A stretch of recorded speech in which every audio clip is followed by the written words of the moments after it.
Hare Krishna. Jaya Radha Madhava Kunja Bihari. Jaya Radha Madhava Kunja Bihari.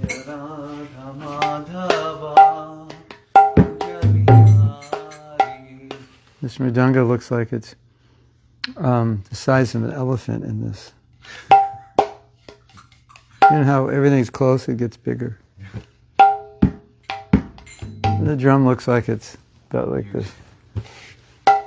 Radha Madhava. I think I need your internet. Because it's not working on my phone. Gopichana Balaba Girivaradhari. Gopichana Balaba. Changing the internet. Gauranga new.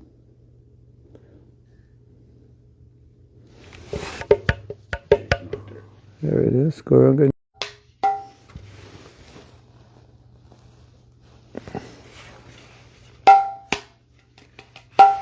Gopichana Balaba Girivaradhari.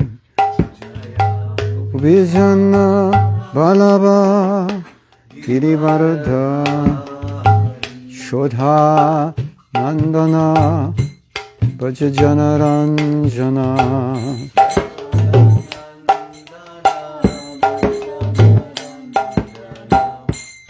Shodha Nandana Bhajajana Ranjana.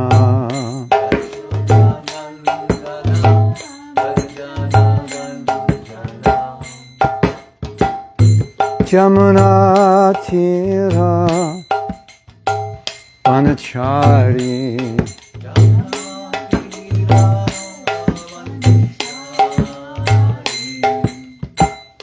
Jamuna Tira Vanachari. Tira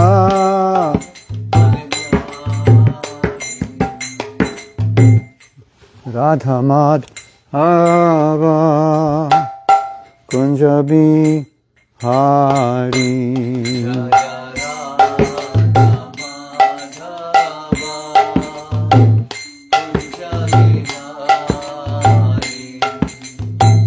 Radha Madhava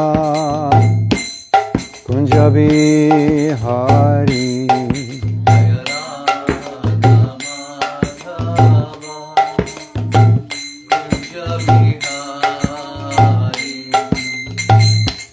Gopijana Balaba Girirvaradhari.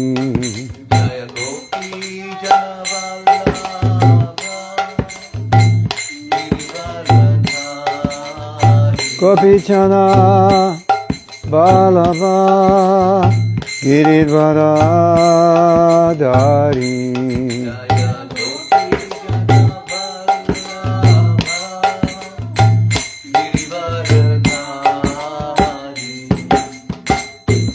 Shodhanandana Bhajajana Ranjana.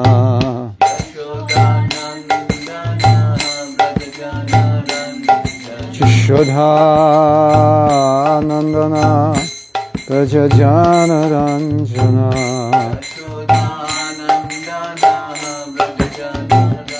Jamuna Tira Vanachari.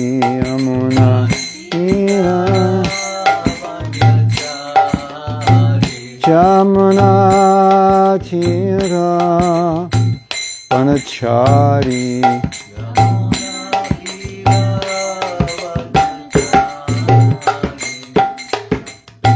Radha Madhava Kunja Bihari.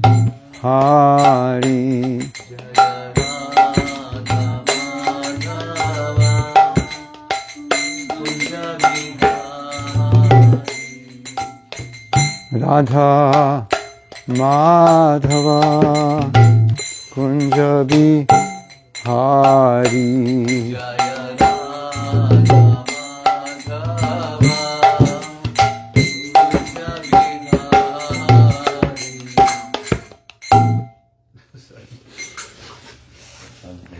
Shnubadaya Krishna Prashtaya Bhutale Srimati Bhakti Vedanta Swami Iti Namane Namaste Saraswati Deve Gauravani Pacharine Nirvisesa Sundari Hare Krishna Hare Krishna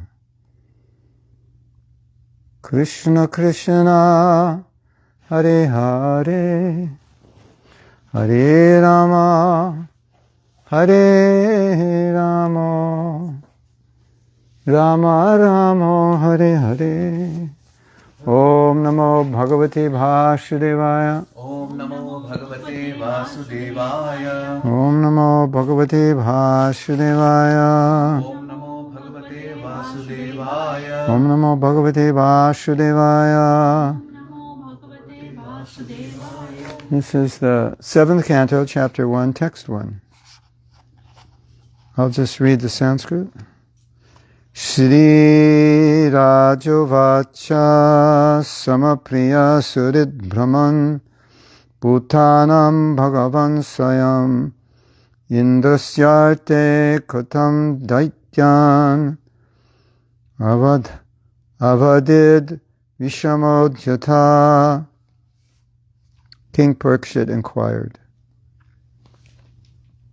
My dear Brahmana, the Supreme Personality of Godhead Vishnu, being everyone's well-wisher, is equal and extremely dear to everyone. How then did he become partial like a common man for the sake of Indra and thus kill Indra's enemies?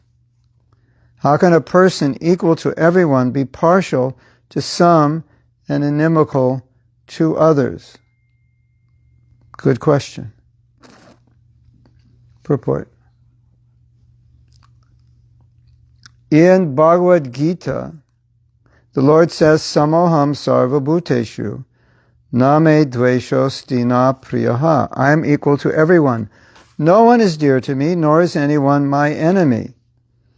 In the previous canto, however, it has been observed that the Lord sided with Indra by killing the demons on his account. Hata putra diti Shakra Parshni Grahena Vishnuna. Therefore, the Lord was clearly partial to Indra, although he is the supersoul in everyone's heart. The soul is extremely dear to everyone, and similarly, the supersoul is also dear to everyone.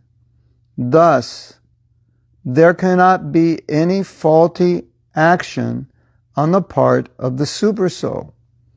The Lord is always kind to all living entities, irrespective of form and situation. Yet he took the side of Indra just like an ordinary friend. This was the subject of Parikshit Maharaj's inquiry. As a devotee of Lord Krishna, he knew very well that Krishna cannot be partial to anyone. But when he saw that Krishna acted as the enemy of the demons, he was somewhat doubtful. Therefore, he posed this question to Sukadeva Goswami for a clear answer. A devotee cannot accept that Lord Vishnu has material qualifications. Maharaj Parikshit knew perfectly well that Lord Vishnu, being transcendental, has nothing to do with material qualities, but to confirm his conviction, he wanted to hear from the authority Shukadeva Goswami. Srila Vishwanath Chakravarti Thakur says, Samasya Katam Vaishamyam. Since the Lord is equally disposed toward everyone, how can he be partial? Priyasya Katam Ashureshu Prityabhavaha. The Lord, being the Supersoul, is extremely dear to everyone. Why then should the Lord display unsympathetic behavior towards the asuras? How is this impartial? Suridash chakatam tvesh ashohardham. Since the Lord says that he is Suridam Sarvabhutanam, the well-wisher of all living entities, how could he act with partiality by killing demons? These questions arose in the heart of Parikshit Maharaj, and therefore he inquired from Shukadev Goswami. So Prabhupada's saying, pretty much Parikshit knew the answer, but he wanted to hear Shukadev Goswami's answer. He's like, sometimes you understand something, but you think, well, let me ask somebody else. Or let me ask someone above me, see if I'm right. See if my understanding is correct. Or see if there's an understanding, I may be correct, but there may be more. So that's the idea of it. And a lot of times, Krishna, because he's in the heart, he will inspire his devotee to ask a question, because Krishna knows everybody has that question. So it's kind of like that, you know. It's a natural. If you read the verse, Samaham Sarvabhuteshu, Krishna's equal, then you read that he defended Indra against the demons, then that question comes up. Why is he siding with his devotees against the demons if he says he's equal? What does that mean that he's equal? And so we're going to read on, because rather than me speak, I'm sure everything I would say will be explained in the next verses. So this is text 2, 7th canto, chapter 1, text 2. Hare Krishna. Nahiyasyarta suraghanai sakshan nisheya satmanaha naiva surebhyo vidvesho nodvegash chagunasyahi. Translation. Lord Vishnu himself, the Supreme Personality of Godhead, is the reservoir of all pleasure. Therefore, what benefit would he derive from siding with the demigods? What interest would he fulfill in this way? Since the Lord is transcendental, why should he fear the asuras? And how could he be envious of them? So it's just the question is, these are more details to these are my doubts. This is his thought process. So he's just revealing more of what he's thinking. Maharsh Parikshit. Purport. We should always remember the distinction between spiritual and material. Well, in the last purport, Prabhupada made a point, but he didn't explain it. He said, you should not think that Krishna is material, because the question is really asked, it's like looking at Krishna like a material person, because Krishna can be equal and not at the same time, where we can't be. We either are or we're not. So you don't want to look at him, you don't want to look at Krishna like you look at anybody else. So that's why Prabhupada made that point. Krishna's not material. Like it is said, all contradictions are reposed in Krishna. So he can, 2 different things, or 3 or 10 different things. He can do 10 different things. And it's all, and at the same time it's one thing. But materially that doesn't happen. So Prabhupada's making that point again. We should always remember the distinction between spiritual and material. That which is material is infected by material qualities. But these qualities cannot touch that which is spiritual or transcendental. Krishna is absolute, whether he is in the material world or spiritual world. When we see partiality in Krishna, this vision is due to external energy. Like Krishna is protecting Indra, but it's not like he hates the asuras, but it's like a judge doesn't hate somebody, he punishes. But to establish justice, he has to punish. So, the asuras are always creating trouble. The kshatriyas are meant to establish dharma, protect people from adharma. The asuras tend towards adharma. So the Kshatriyas will protect people from the Asuras. They will punish the Asuras and so forth. Doesn't mean they hate them. Kshatriyas are equal to everyone. They don't just go on the street and say, hey, you, we're going to punish you. Right? There has to be a reason. So it's something like that. When we see partiality in Krishna, this vision is due to his external energy. Otherwise, how could his enemies attain salvation after being killed by him? So you say, he hates the Asuras. Why did he? But he gives them liberation when he kills them. Right? Yeah, so good point, right? Everyone who deals with the Supreme Personality of Godhead gradually acquires the qualities of the Lord. The more one advances in spiritual consciousness, the less he is affected by the duality of material qualities. The Supreme Lord, therefore, must certainly be free from these qualities. Like, people say, oh, Krishna had girlfriends and others' wives and steals butter and, all these things. And the similar argument is made in relation to those leelas as is made here. If Krishna's activities are not transcendental, how is it that the people who hear his activities become transcendental? Right? If it's not spiritual, it's not spiritual, and nobody would be purified by hearing it.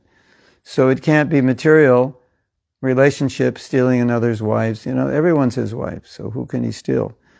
And all the butter belongs to him, so, it's not stealing. It's transcendental. So when you hear Bhagavatam, you become purified. Because Krishna's activities are transcendental. So you could not become transcendental hearing about an ordinary thief or ordinary person engaged in illicit activity with other men's wives, right? You just become agitated and disturbed. Or you get inspired and you think, oh, that sounds good, I'm going to do that also. Right? Isn't it? Sometimes you see a movie and you think, oh, I want to be like the hero. Go out and kill some people, Like they say, so much violence in the movies has filtered down into society. Yeah, so. But we hear about Krishna stealing and we don't think, oh, let's go out and steal.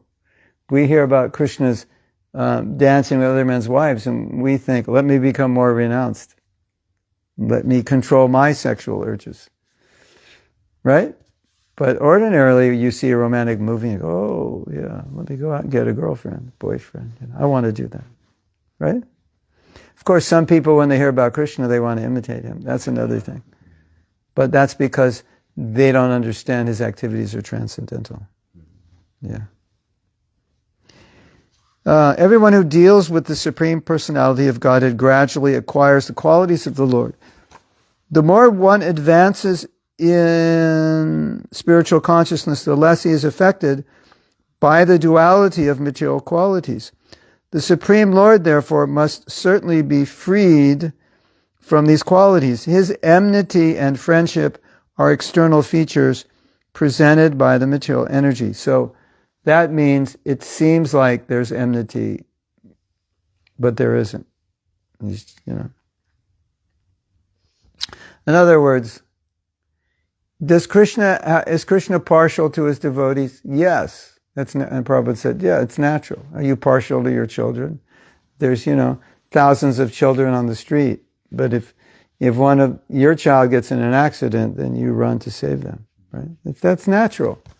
But it doesn't mean you hate all these other children because you didn't go to save them, right?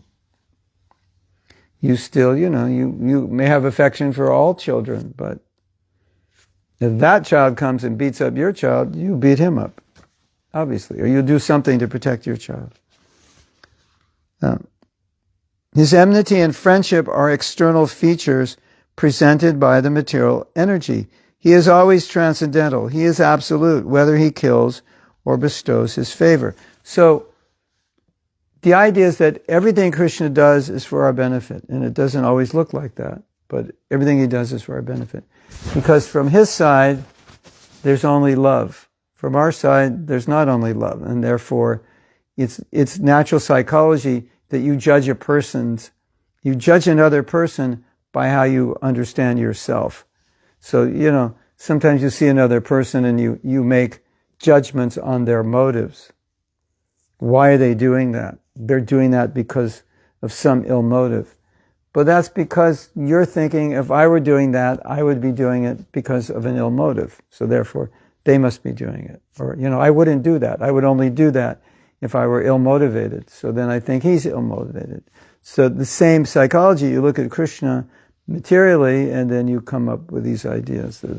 How can he be impartial? He's doing this, because if I did that, that would mean I was partial. Right? So we're comparing Krishna to ourselves, and then we're making an analysis. He's like this because I'm like this. Sorry, it doesn't work like that.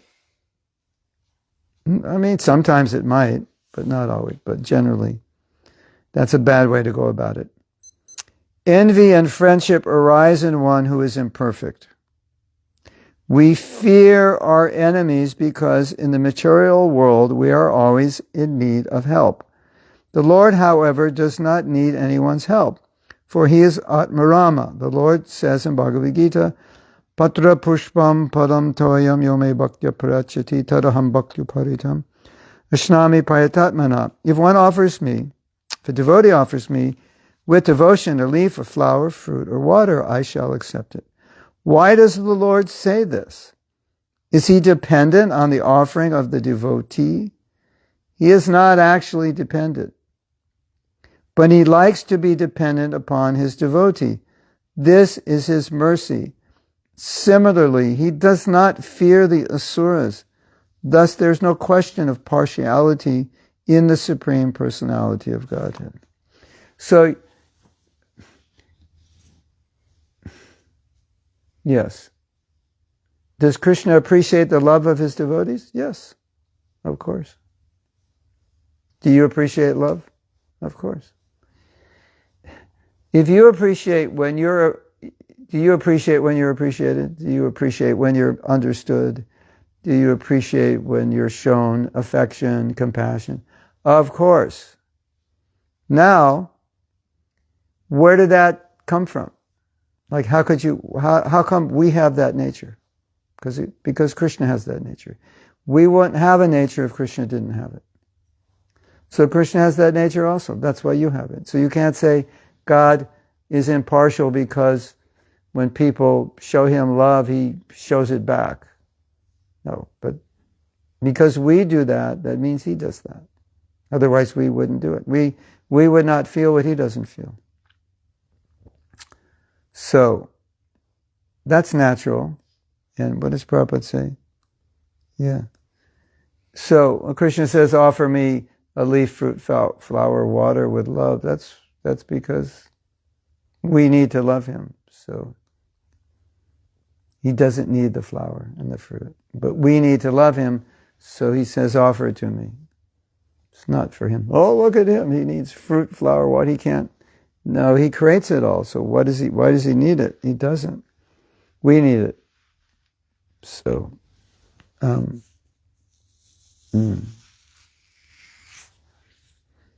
he doesn't fear the asuras. He doesn't hate them.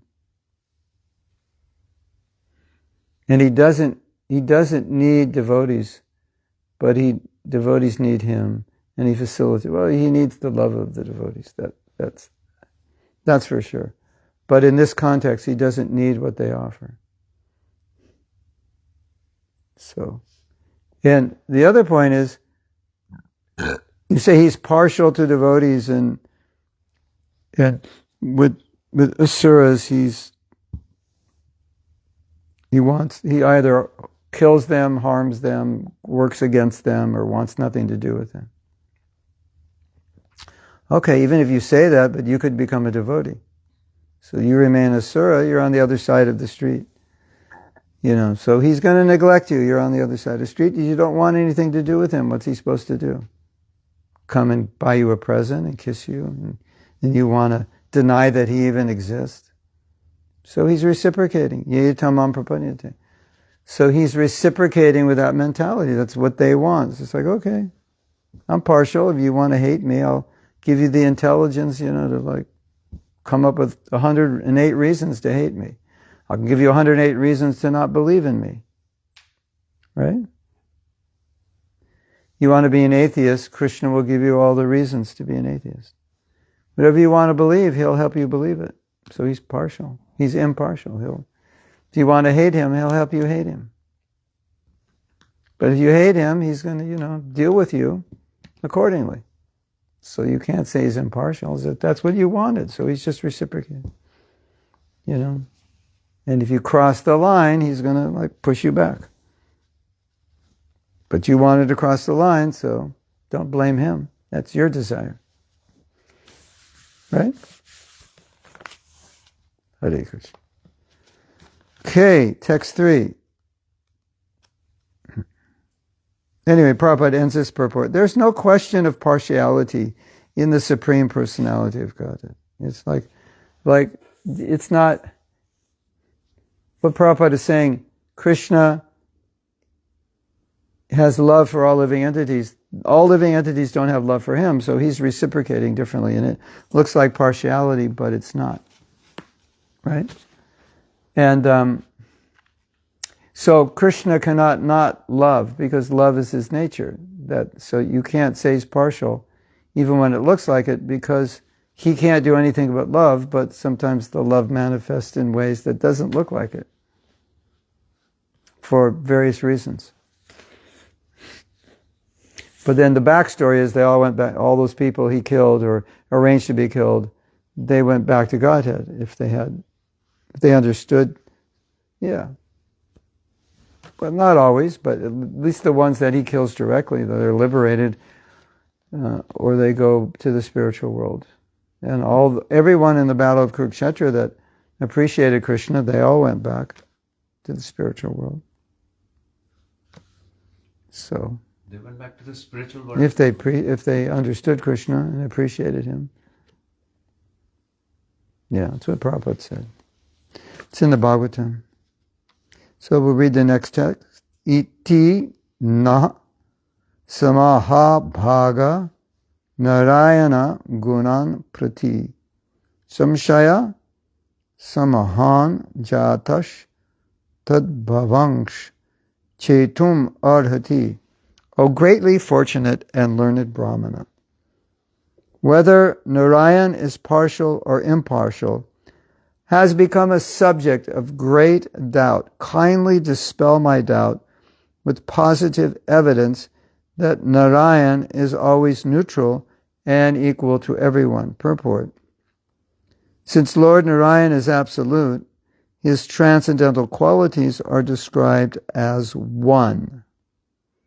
Thus his punishments and his offerings of favor are both of the same value. Essentially, his inimical actions are not displays of enmity towards his so-called enemies. But in the material field, one thinks that Krishna is favorable to devotees and unfavorable to non-devotees, because that's what it looks like on the outside. Like, you have brothers and sisters? No. Right, well, let's say he did. Let's say you had like 3 kids, and he did something wrong, and you're chastising him, and the others are like, you're just kissing them. So what does it look like? It looks like you don't like him, right? It's the same with Krishna. Sometimes you have to punish. Yeah.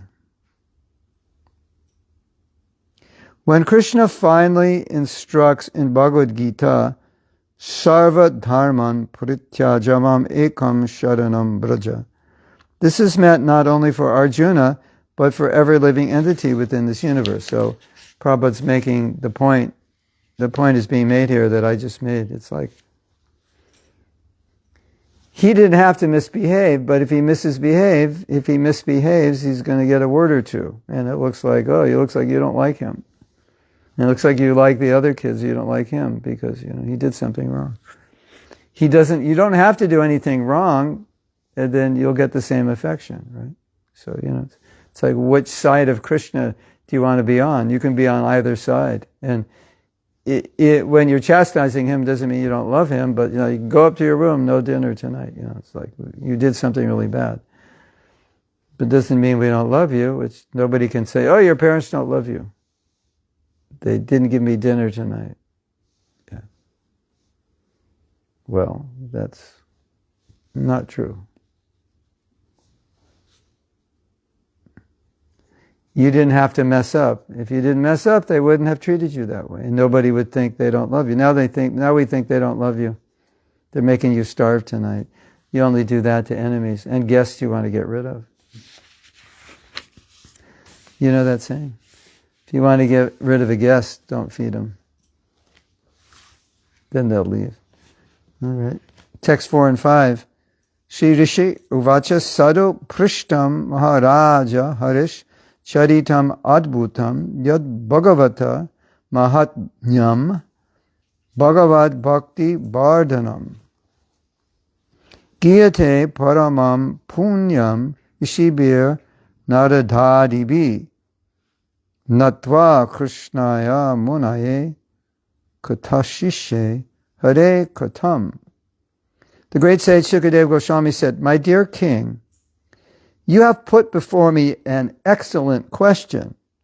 Discourses concerning the activities of the Lord, in which the glories of his devotees are also found, are extremely pleasing to devotees. Such wonderful topics always counteract the miseries of the materialistic way of life. Therefore, great sages like Narada always speak upon Śrīmad Bhāgavatam because it gives one the facility to hear and chant about the wonderful activities of the Lord. Let me offer my respectful obeisances under Srila Vyasadeva, and then begin describing topics concerning the activities of Lord Hari. Hare Krishna. So, throughout the Bhagavatam, we find Sukadeva, or even other sages, but definitely Sukadeva Goswami, when he gets a question, and it's a good question, he really likes it, he'll say, it's a good question. This gives us a chance to go deeper in our understanding. So, and often you'll find that when somebody asks a question in class, the speaker might say, that's a very good question. And a very good question means either a lot of people are confused about this, or it's a question which allows us to get deeper clarity on the topic, or it's a question that allows us to broaden, to go further into the topic than what we had discussed in the class. So the speaker appreciates that opportunity because we want to talk about Krishna, right?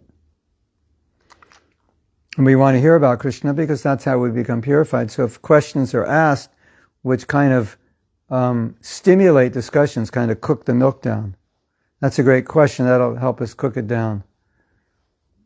And so it's always appreciated. So Sukadeva Goswami is appreciating. Oh, it's a good question. Let's talk about it. Purport. In this verse, Sukadeva Goswami offers his respectful obeisances, Krishnaya Munaye, which means to Krishna Dvapayana Vyasa. One must first offer one's respectful obeisances to one's spiritual master. Shukadeva's spiritual master is his father, Vyasadeva, and therefore he first offers his respectful obeisances to Krishna Dvapayana Vyasa, and then begins describing topics of Lord Hari. Whenever there is an opportunity to hear about the transcendental activities of the Lord, we must take it. Sri Chaitanya Mahaprabhu recommends Kirtaniya Shraddha Hari. One should always engage in Krishna Katha by chanting and talking about Krishna and hearing about him. That is the only occupation of a Krishna conscious person. So, read one more and then we can have some questions, discussions. Maybe we have questions here, I don't know. I can't move this up and down. We can check. Maybe there's only 5 people anyway. Yeah. Yeah, you can see, okay. So, this is text 6, Canto 7, chapter 1. Nirguna pi jo byakto bhagavan prakrite puraha swamaya gunam avisha badhya badha katam kataha. Badha. Translation. The Supreme Personality of Godhead Vishnu is always transcendental to material qualities, and therefore he is called nirguna, or without qualities. Because he is unborn, he does not have a material body to be subjected to attachment and hatred. Although the Lord is always above material existence, through his spiritual potency, he appeared and acted like an ordinary human being, accepting duties and obligations, apparently like a conditioned soul. So this again is going back to that point that what it looks like, what you see is not what you get. In Krishna Lila, what you see, if you see what materialized, is not actually what you're seeing. Like we say, what you see is what you get. You know, this product has a little mark on it. Well, its price is reduced. What you see, this is what it is. What you see is what you get. You're not going to get another one. But what you see in Krishna Lila, if you don't have transcendental eyes, is not what you get. It's something different. And that's the point being made here. Purport. So-called attachment, detachment, and obligations pertain to the material nature, which is an emanation from the Supreme Personality of Godhead. But whenever the Lord descends and acts in this material world, he does so in his spiritual position. Although his activities materially appear different, spiritually they are absolute and non-different. This is an imposition upon the Supreme Lord to say that he is envious of anyone or friendly to anyone. Well, it's like he's saying, that's offensive to think like that. To think that Krishna hates somebody, especially what he's saying is arbitrarily. Because we can say, yeah, Krishna is affectionate to his devotees. That's natural, because they're affectionate to him. He's reciprocating. But he's not arbitrarily affectionate. I choose you to be affectionate to. I choose you not to be. That's the point. It's not arbitrary. So, if we say Krishna is equal to all, then potentially he'll love everyone, and the relationship will develop according to the desire of that person. But if that person wants to turn against him, they can't have that relationship. And if that person turns against his devotees, he'll protect his devotees. And to protect his devotees, he may have to fight with those people. But it still doesn't mean arbitrarily he doesn't like them. It's like, I've already picked you out, I don't like you, and I'm going to kill you. And you haven't even done anything yet. So that's the point. The parents are equal to all, but today they punished one of their children. They didn't arbitrarily punish them because they said, well, today's Monday, we punish this one. Tuesday, we punish this one. Wednesday, we love this one. Thursday, we punish all of them. Friday, we love all of them. That's the point. It's not arbitrary.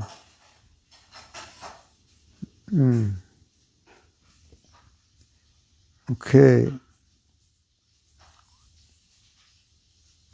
But whenever the Lord descends and acts in this material world, well, let's read it again. So-called attachment, detachment, and obligations pertain to the material nature, which is an emanation from the Supreme Personality of Godhead. But whenever the Lord descends and acts in this material world, he does so in his spiritual position.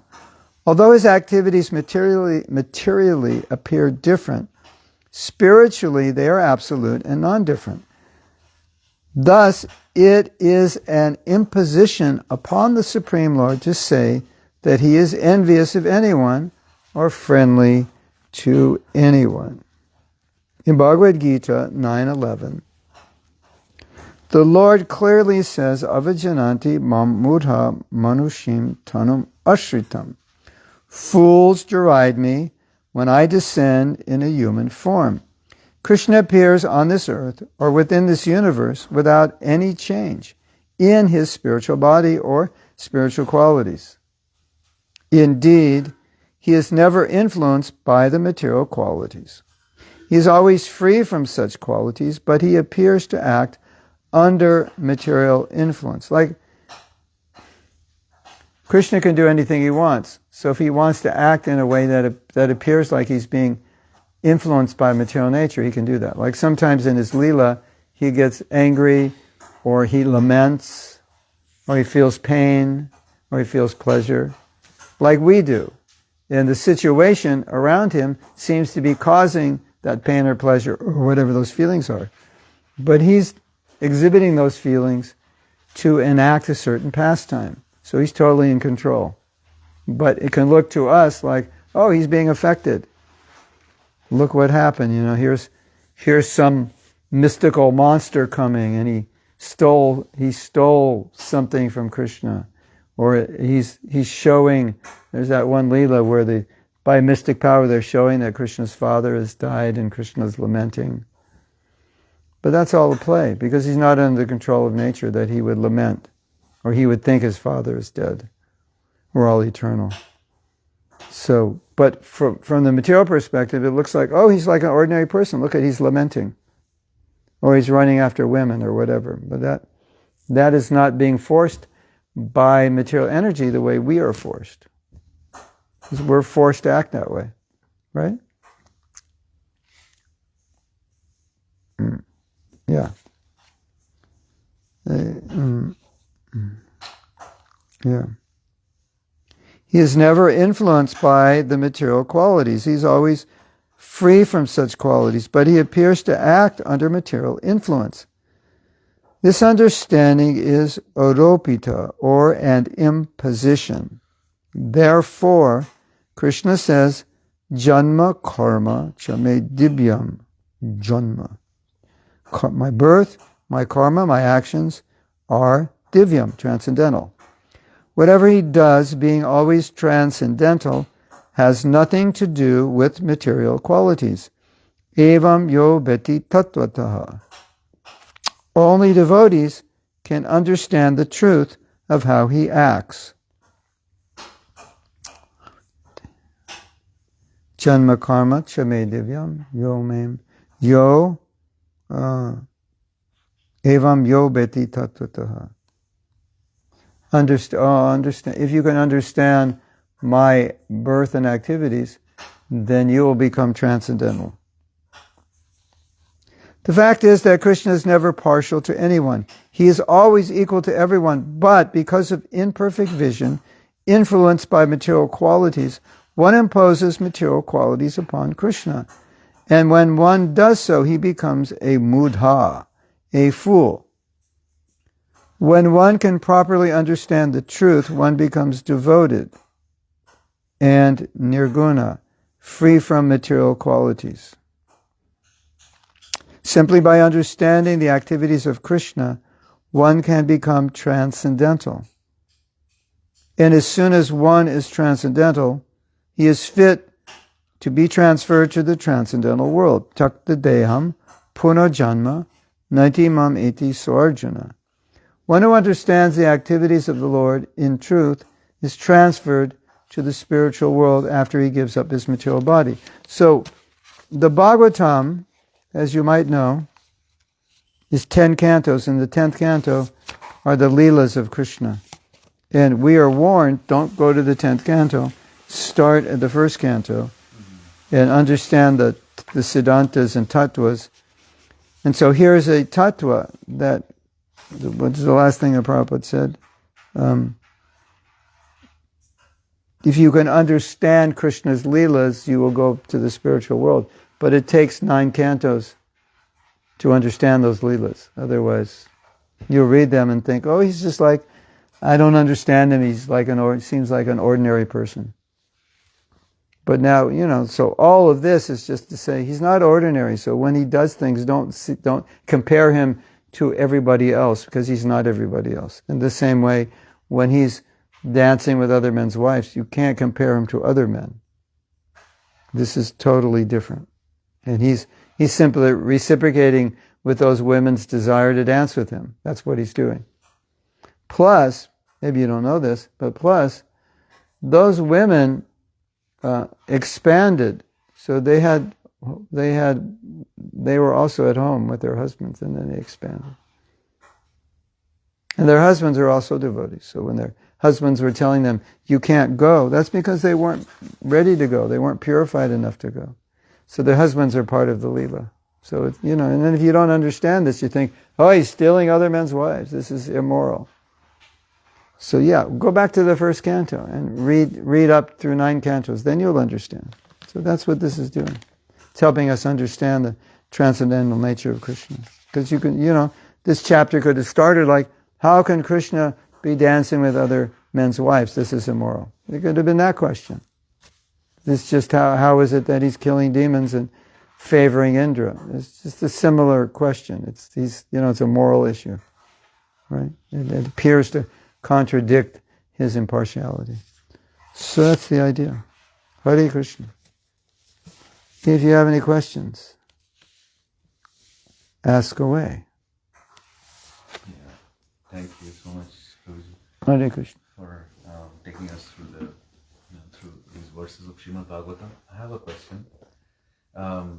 So sometimes I wonder, and I sometimes still wonder, why is Krishna eager for our love? Is Krishna really eager for our love? Mm. He has so many devotees. Yes. He's Srimati Radharani. He has like so many. Plus he's Atmarama, self-satisfied. Yeah, he's self-satisfied. Why is he like, is he really looking for our love? Like, is it really that important to him? Yeah. So you have 10 fingers. And you have an infected finger. And you go to the doctor. And the doctor says, well, this finger's infected. Let's just cut it off. You've got 9 more. You're fine. What do you say? Say no. Not complete. Yeah. So you go to Krishna and go, yeah, so many devotees. And the other ones are infected, so let's send them to hell forever. No. They're dear to me. Everyone's dear to me. And you know how Prabhupada would sometimes say, when he was asked, is everyone going back to God? And he said, well, eventually. It just could be, days or even lifetimes of Brahma, Eventually everyone goes. So if eventually everyone goes, that means Krishna wants everyone to go. Otherwise he would have said, okay, doors are closed.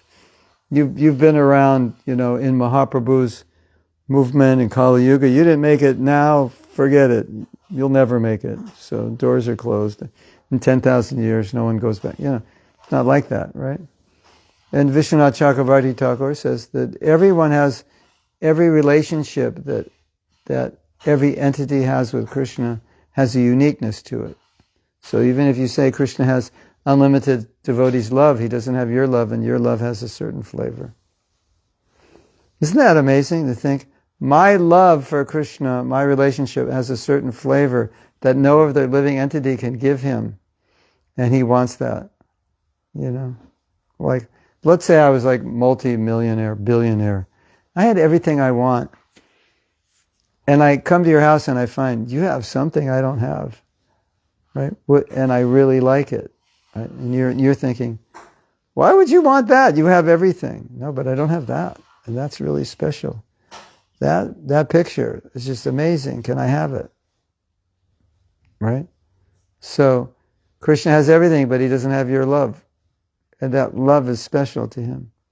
And my love is special, and everyone's love out there is special. Isn't that amazing?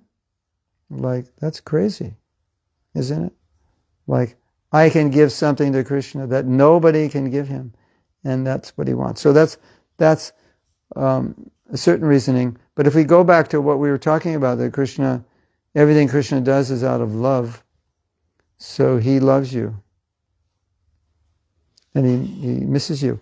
And when Gop Kumar went back to Godhead, and Krishna said, like, how could you have like lived without me for so long?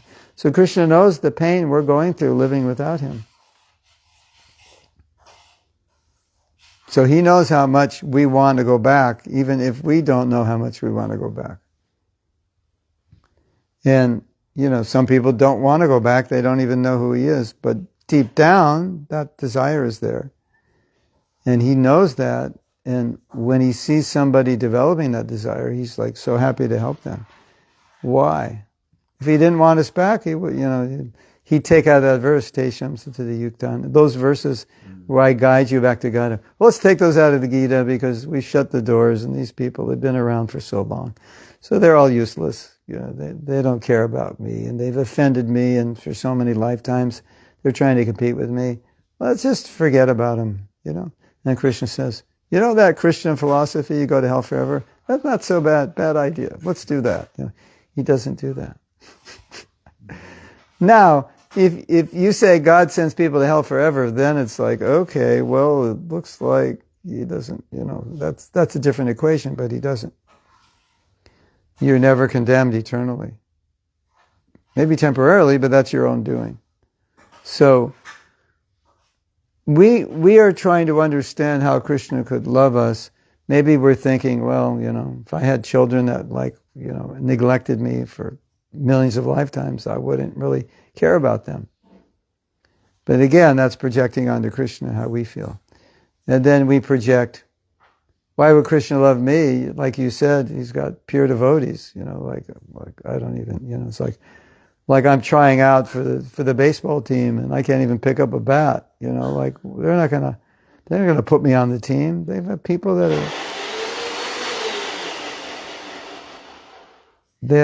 are better than me. So that's the turmeric ginger. Yeah, the turmeric. You can make it later. You can make it after class. Yeah, after class. Yeah. So I think every devotee thinks like that. Like I have such a propensity to turn my back on Krishna. And I've done it for so long, like why would he love me? But that's a faulty equation because we're looking at it from our perspective. Like why would you love somebody who doesn't love you? You wouldn't. That's just normal, materially. But Krishna is not loving you, Krishna is not removing his love towards you because of what you've done. Because you're his child, he's always offering it. It's always open. The store never closes. He'll never close the store on you.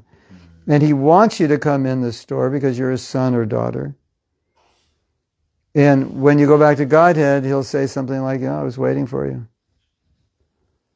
So if you just remember, you just imagine that you go back to Godhead and Krishna says, wow, you've been gone a long time. I've been waiting for you. That kind of answers that question. And don't try to figure out why he would say that because I'm such a rascal, because then you're trying to impose on him your own nature. But you're his son or his daughter. He loves you. That's why he says it. So his love is not dependent on what you do or you don't do. But, his opportunity. He offers love in the sense of opportunity to be Krishna conscious. But then as you reciprocate, the relationship develops and becomes closer. So he loves us now, but we may not reciprocate. So the love is just general and there's no rasa there. As we reciprocate with it, then the rasa develops. It becomes closer in the taste and all that, all the way up to prema. So, because if we say Krishna loves us, it's like, well, we know love's a big thing. And so it's in a general sense. that he loves us in the sense that opportunity is open. And we often say, if Krishna didn't love us, why did Mahaprabhu come and all the acharyas that followed, all the way up to Srila Prabhupada, up to our spiritual master? Why did he send them to us? Because he wants to pull us back. So you can't say Krishna doesn't care about me, doesn't want me. If that were true, nobody would come. No Bhaktivinoda Thakur, no Vishwanath Chakravarti, no six Goswamis, no Bhakti Siddhānta, no Prabhupada. Well, why would they come if Krishna didn't care about us, if Krishna didn't love us? So that's a very strong argument. Like to show that Krishna cares, he comes himself and then he sends his representative. And he's in our heart and he's guiding us. He's giving you intelligence all the time, isn't he? Like all the time. So if he didn't care about you, why would he give you intelligence to become Krishna conscious? Because who cares about you? You left me so long ago, and you don't have any bhakti anyway. It's just a joke, So, whatever, you try to come back to God, and I'm not going to let you in. It's not like that at all.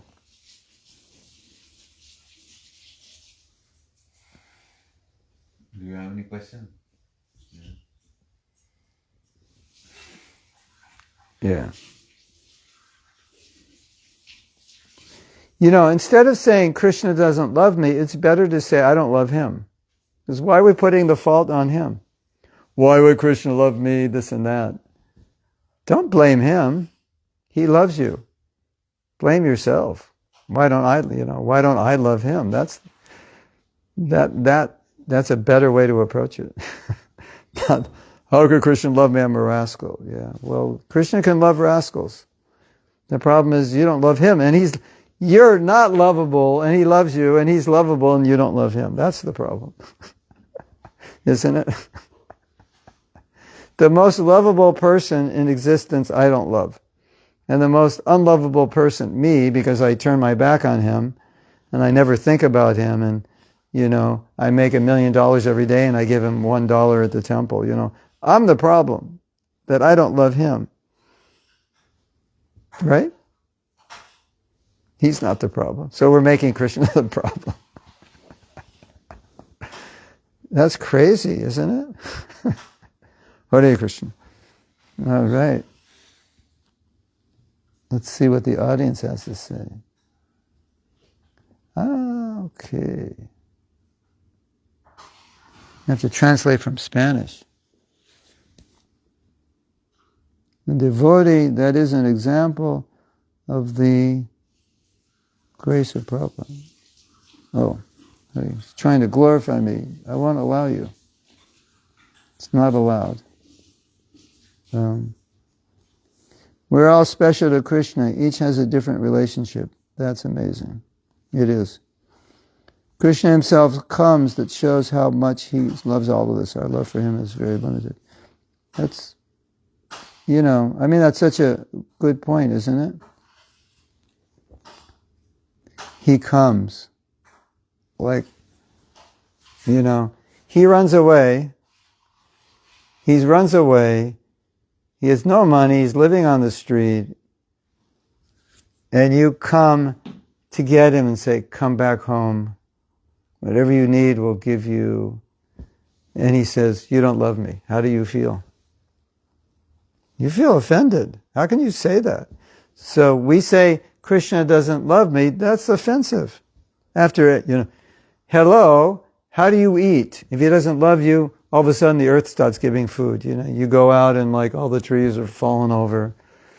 All the vegetables just died today. Krishna doesn't, and then you could say, I guess he doesn't love us, or some politician has poisoned us or something. But, where's the evidence that Krishna doesn't love you? It's only in our head, thinking apparently logically that he wouldn't love me because I'm a rascal.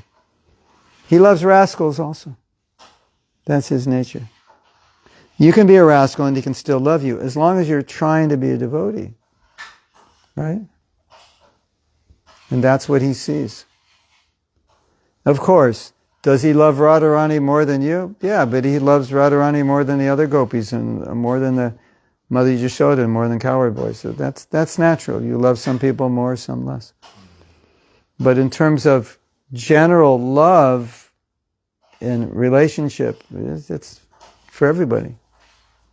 There's nothing you can do to make Krishna love you, although you may mess up the relationship and he may say, don't bother me. But, you're harassing your father and he says, go to your room, don't bother me. It doesn't mean he doesn't love you, it just means you're bothering him. So, and the point that was made here, even with someone like Shishupal, who's just bothering Krishna all his life, just all he did was offend him, Krishna liberated him. With Putana tried to kill him. Krishna made her his mother. Like, how can we say he doesn't love us? Like, you're not trying to kill Krishna, and she got a position of mother. You're trying to serve him, and you say Krishna doesn't love me? After, what he gave Putana? Doesn't make sense. Right? There's no evidence. Show me okay, I'm the judge. You come. Today in court, the defendant is saying, Krishna doesn't love me, and I'm Krishna's lawyer. I go, give me the evidence. Show me the evidence. You have none. So, Prabhuji, Krishna can be partial, like the ordinary people. And he can be partial and not at the same time. Out of love for his devotee.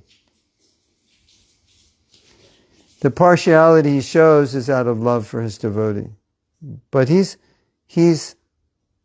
not, it's not that he doesn't love everyone, but he's reciprocating. So they're coming to him with hatred. Okay, I'll reciprocate with that. They're coming to attack his devotees or the devatas. So naturally the devatas are his people. He'll protect them, his family. He'll protect them. It appears like partiality, but he's protecting his devotees. That's natural. But he's not an enemy of he's not an enemy of the Suras. He's not condemning them to hell forever. None of that. If you say God will send you to hell forever if you don't accept him, that's partiality. You can't say, the Christians try to say God is love. And I go, really? And he sends people to hell forever? Like, I don't think so.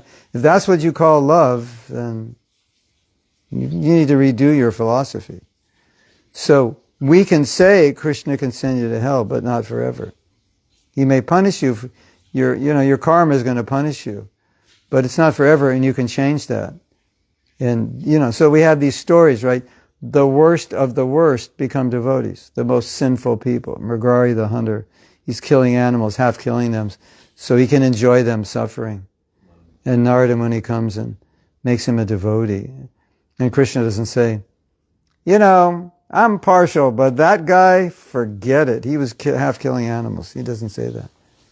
And you just go down the list, Jagai and Madai and whoever else became a devotee from the lowest stages of life. Krishna didn't say, sorry, not you. You're so bad. What you've done is so bad. Jagai and Madai exemplified like doing everything bad you could possibly do. There was one other person, I forget his name. He was worse than Jagai and Madai. But Jagai and Madai committed every known sin to man. Every sin that's in Manasamhita, they committed it. It's like they're so much worse than we are. And so that exemplifies Krishna's love, that I will accept you if you agree now to stop sinning. And they said, yes, we'll stop. And Mahaprabhu took all their karma. His body turned black, took all their karma. So that shows Krishna's not partial. If Krishna said, Jagai and Madai, it's too late. You know what they say? It's too much and it's too late. You've done so many bad things, it's too much, and you've asked for an apology, too late. But Mahaprabhu didn't say too much, too late. He said, you agree to stop, then I accept you. And they became great devotees. And after they became great devotees, Mahaprabhu didn't say, you're a great devotee, but I got my eye on you because I know who you were before. And if you mess up, then, we'll drown you in the Ganga. Well, it's not like that. So, That way we can see the impartiality is that he's open. Anybody can come and become his devotee. But if they're turning against him, okay, you don't want me, so I'll disappear in your life, and if you're going to offend my devotees, I'm going to protect them. Like with Durvasa offended Ambarish, Krishna protected. Because that's what Krishna does. That's natural. So is that partiality? Well, it's love. And then once Durvasa asked for forgiveness, everything was okay. And Krishna didn't say, well, Durvasa, what you did was so bad. You deserve to be killed. There was a chakra following Durvasa. And Krishna said, go back to Ambarish and apologize, and the chakra will go away. He didn't say, you deserve this chakra. Don't ask me for help. Just let it chop your head off. That'll be good for you. He didn't say that. He gave, so if someone approaches him, he'll reciprocate. However, yetamam prapadyate means how you approach me, I'll reciprocate. But it doesn't mean I don't love you just because you don't love me. And the opportunity is there.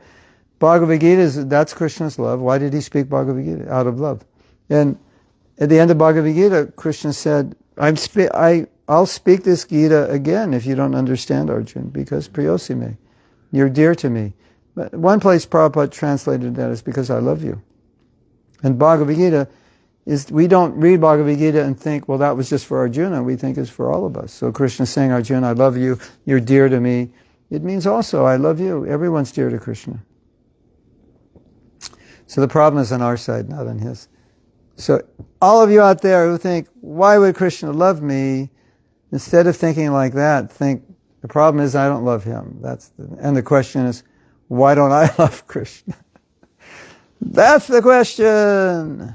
Why don't I love Krishna? Not why he doesn't love me. Yes? Makes sense? Yeah. Like we have all the evidence that he loves you. There's lots of it. Tons of it.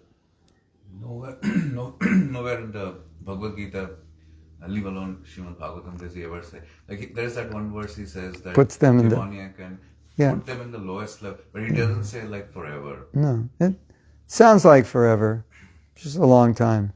They get purified by suffering, and it's also an example. If you want to live this way, this is what's going to happen.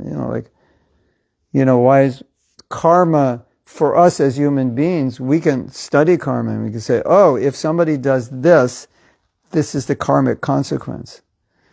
So then I think, oh, I better not do that. That's not good. So if I become an enemy of Krishna, then I take lower births and suffer. That's not good.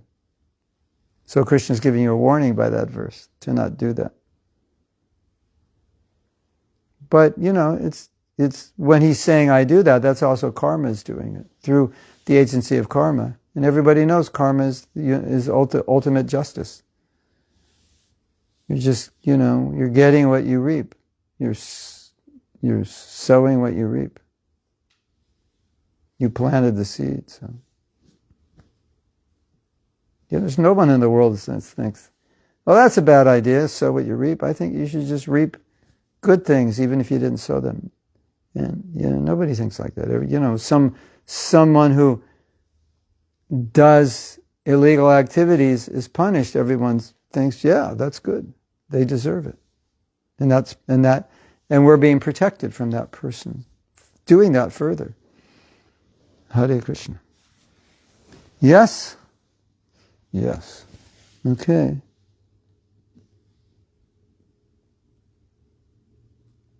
Hare Krishna. I don't think there's anything else. Thank you so much. Balawache. Okay, we're going to go. So, what time are we leaving tomorrow? Panisha said after lunch. Okay, so we'll have another class tomorrow, as we usually do, and I will do it on Zoom. Hare Krishna. Jaya Prabhupada.